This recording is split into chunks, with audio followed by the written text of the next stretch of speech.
Yun,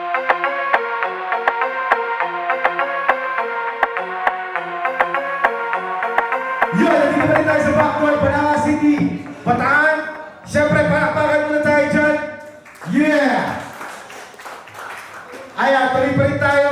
Siyempre, sa kalat ko, pakilala ka pare. Amino nga pala, shoutout nga pala, mamaya na lang.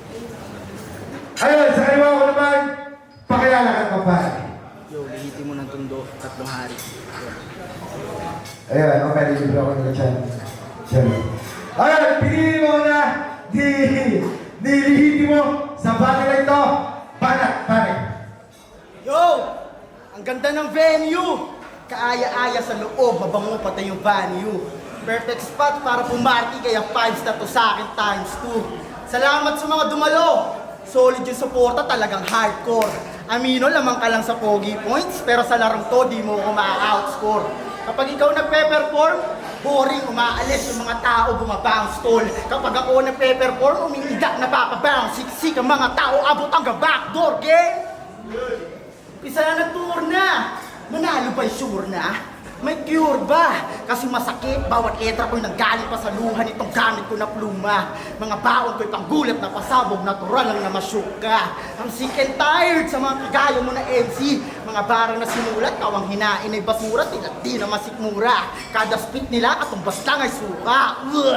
Mga nakakadiri ang puta. Kung wak lang papakita mo, sa dami ng tao, kaya kong maglakad pa, papalapit sa'yo, dala-dala kumpiyansa. Kuha-kuha sa vid, sulat ko'y naitawid, para naglakad sa streets, crossing ng Shibuya. At try neto magpa-facial. Wow, nagalit pa ang puta. Paano ba naman siningil sa kanya pang presyo na ng food spa? Hindi ka lang doon kasi mukhang paa, pati amoy na. Kaya tuwang-tuwa sa nanay mo. Wala daw kayong labahin, kasi madalas ka mag-ulit. Ano ba naman yan, naknam? Kung may champion sa pag-ulit ng brief, kung yung iba back-to-back lang sa'yo, puta pang Grand Slam. Pero speaking of champion, congrats na agad kung sakaling ikaw yun. Pare, galing. Pag nakuha mo yung 15K, payo ko sa'yo, bili ka washing machine. Champion, washing machine. Ano ka, hilo? Pinaikot lang kita gamit labahin na angulo. Sinabon itong dugyot, malinis mga bara yung sakit sa damdamin manunuot. At wala nang maraming kuda, itong mantsa sa turna mawawala parang bula. Yeah. Mino. Yo! Dinamay mo pa yung nanay ko. At least proud sa akin nanay ko. Eh ikaw, proud ba sa'yo yung nanay mo? O baka hindi rin kayo magkasundo parang Carlos Yulo? Tapos sinabi mo pa kay Wish J, tapos ka na makipagyabangan? Hindi ako naniniwala sa'yo. At alam mo, hindi naman ako naganda, binibigay ko lang talaga yung panalo sa'yo. Kasi pinagyayabang mo sa tropa mo na yung syota mo, 8. Nung malaman lamang ko, pukin ang ina mo, 8 pala ang suso.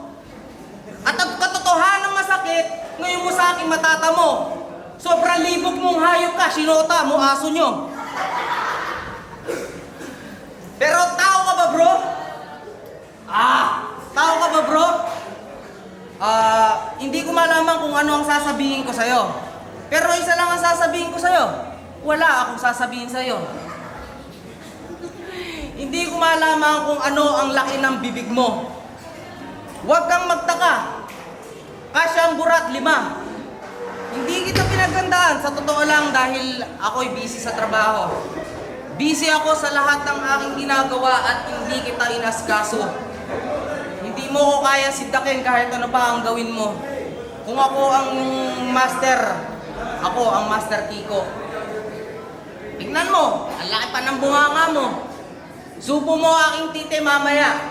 Pero kalahati lang para may pambukas ka pa. Kaya ikaw, magtinu-tinu ka. Mag-aral ka ng mabuti ha. Sabi sa'yo ng mama mo, tangina, huwag kang magkakating. Hindi mo alam kung anong pinaghihirapan nila. At hindi naman talaga kita pinagandaan dahil ganyan pa ang suot mo at ako ganito ang suot ko. Medyo boring ang ibibitaw ko sa'yo. Si Sir Teo kasi, tangina, sinala mo kami kung kailan lasing na ako. Huwag mo akong mamaliitin porket maliit ka at hindi kita kakilala. Huwag kang mag-alala mamaya. Sige, sabay tayong dalawa. Dahil balat. Tangina na ito, hindi daw nakapagsulat dahil busy sa trabaho. Tangina mo ako, HR na ako, nag-resign pa ako dahil dito. Hindi, ako patunay, meron. Tapos na ako, ina mo ka. Yo, hindi ko na pinanood yung laban mo sa video. Kaya reaction ko, no comment. Napanood ko naman ng live, parehas walang kabuhay-buhay. Amino ka pa naman, ikaw pa itong di nagbigay enerhiya sa mga masugid na taga-subaybay. Di worth it ulit-ulitin, di na kailangan makipag-argue. Walang kwenta mga banat, sablay sa replay value. Sa ads ka na nga lang magkakasense, nan pa yung pinakita. Kitang-kita tuloy sa view si Sir Deo, tangina wala na namang kinita. Paano ba naman yung nakaraang laban ang tindi niya pinuruhan? Yung jowa ng kalaban. Si Tiger yung kabatil pero jowa yung tinira. Aba pambihira ang bastos ng bunganga. Akala ko ba rapper ha? Eh bakit parang wrestler kasi maniac ka? Ganyan na ganyan si Badang pati yung tsura nung bata-bata pa siya. Sakto mukha ka rin burat kaya di malabo manggahasa. Check natin baka marunong ka lang magsulat pero di ka rin marunong magbasa. Tangina mo manyaki sa puta. Kahit kailan hindi naging art ang pambabastos lalo kung may naaapakan at nadadamay na hindi naman parte ng liga. Pumapayag tayo mura-murahin at kung ano-ano sabihin basta yung pyesa pang makat at pambihira. Basta yung pyesa pang makat at pambihira. Kaya tangina mo huwag mo tawagin yung sarili mong artist kung sa mga sulat mo walang creativity yung pinapakita. Kaya kung balak pa makipagtagisan ng letra rito, wag na. Kung mapurol utak, diwa, dila, talaga masusugatan ng mga kataga. Kung bokabularyo mugamunggo, wag mo na isipang magtangka. Magulo ang mundong papasukin mo. May mga marunong hindi, mabenta, magaling magdala. Malas mo, nakatapat mo yung lihiti mo. Kung ikay mapagpanggap, kitang-kita agwat nating dalawa. Tangina mo! Tangina mo! Dami mo sinasabi! Mukha kang gagambang busog! Sobrang bigat ng yung tae! Kahit di nabuhos ang kusa na lumulubog. At kung inaakala mo, yung nanay at tatay mo, hindi ko idadamay, nagkamali ka ng kutob. Bubulat-lating ko pek-pek ng nanay mo, sabay lalagyan ko ng igat sa loob. At yung tatay mong panot na, hindi ko siya patatakasin pa. Bigla ko siyang bibisisan ng pangsanto para mapagkamala siyang Santo Papa. Kaya tita, tito, pasensya na po kung nadamay po kayo sa battle namin ni Lehitimo. Sa susunod kasi, itali nyo tong anak ninyo. Pag uwi niya dyan mamaya sa inyo, doon pa lamang sa bungad ng pinto, hampasin nyo kagad ng martilyo yung ulo. Kasi sa miyembro ng pamilya nyo, ikaw ang di mautusan kasi sobrang tanga mo. Kung di ba naman isa't kalahating bobo, pinagluto siya ng nanay niya tapos nilagyan niya ng asin yung adobo. Pero dali-dali ang sumandok ng kanin ng itay. Pero ba't biglang nagalit ang iyong inay? Imbis na toyo, tangina mo, bakit patis daw ang iyong nilagay? At pwede naman yata yun, base lang yan sa inyong palagay. Pero wala kang napansin. Asin, toyo, patis, dun pa lang alam mo na dapat na kahit anong gawin mo luto dito sa ating laban, aabutin ka lang ng alat. Pero itong kamukha daw ni Mok, biglang magre-rebat ng pabaligtad. Sasabihin niya, no? Tangina mo, Amino, timaling abutin ako sa'yo ng alam. Pero balang araw titingalain mo ako ng parang tala. Tangina mo, sarap mong isilid sa lata. Pag ako nagbaligtad ng salita, umpisahan mo na magdasal. Kasi pag ako nag-alburuta, kubabol kang taali. Kaya, alam kong titirahin mo kasi ako sa pagkatalo ko kay Tiger. Kaya sinadya ko naman talagang ganyanin ang anggulo. Ngayon ka sa akin mag-inaso. Patunay lang yun na hindi lahat ng Kapampangan ay kumakain ng aso. Tangina na ito, dinamay pa yung nanay ko. Pukin ang ina mo, pukin ang inang nanay ng nanay mo. Yo! Itong pagsali mo sa tournament, para kang nagpakabit ng brace tapos kinagat mo yung brake kaya tanggal agad sa bracket. Alam mo ba kung bakit? Kasi yung mga sulat mo parang ikaw, pangit. Pero di kita nilalait. Bobo ka ba? Siyempre payag ka na. Yung utak mo katumbas ng tsansang may magkagusto sa'yo. Wala. Bobo ka na, pangit ka pa. O di ba nakakadiskurahe? Pero okay lang yan tol, nakibagay sa mundo, pang balanse. Pero huwag ka nang mainis. Alam mo kung ano hindi tanggap sa mundo to? Yung pagiging manyakis. Kaya tangina mo Amino, magbago ka na. Tangina mo Amino, kapag gumanto ka, mukha kang anito na naagnas na ilang siglo. Dati siyang taga Pampanga, pero never pa nakakain ng tusino. Itong Kapampangan lumipat ng Bataan para pahirapan ng di taga rito. Pwes, bet ang gusto ng sundan na yapak. Pero pasabi sa pamilyang, tang ina nito kasi di nagsulat, nakakalito eh. Ina mo, sayang yung mga bara ko sa'yo. Hayop ka, gusto mo mag-freestyle na rin ako. Pero hindi ko gagawin, tang ina, dahil hindi ako pabayaan na MC.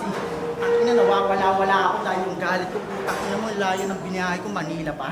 Pero tang ina mo, para makabawi ako sa'yo, tang ina mo ka!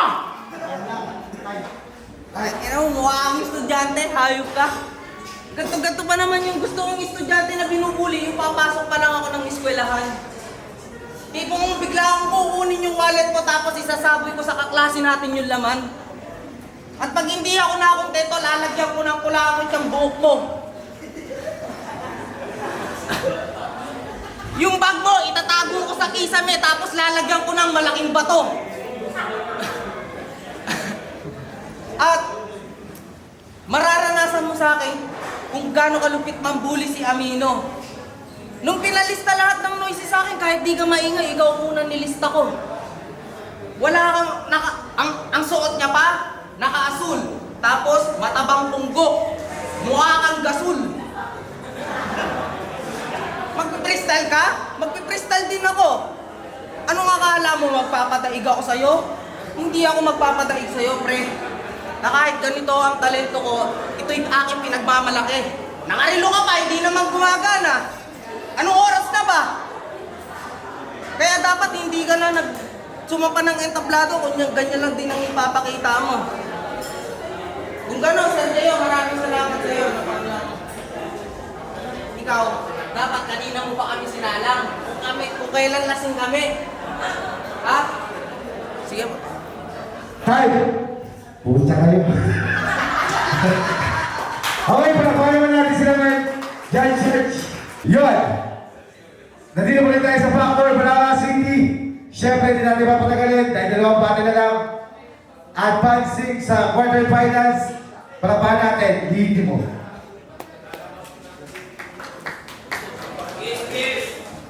Yung tatlo, all 3 rounds na meeting. All 3 rounds late mo, kita naman. Hindi po tayo kasi all 3 rounds ay, late mo. Polo nun, all 3 rounds dito mo. Respetuhin natin yung mga dumadayo yun. Maganda. Yung binoto ko si Lihito mo kasi, lamang siya.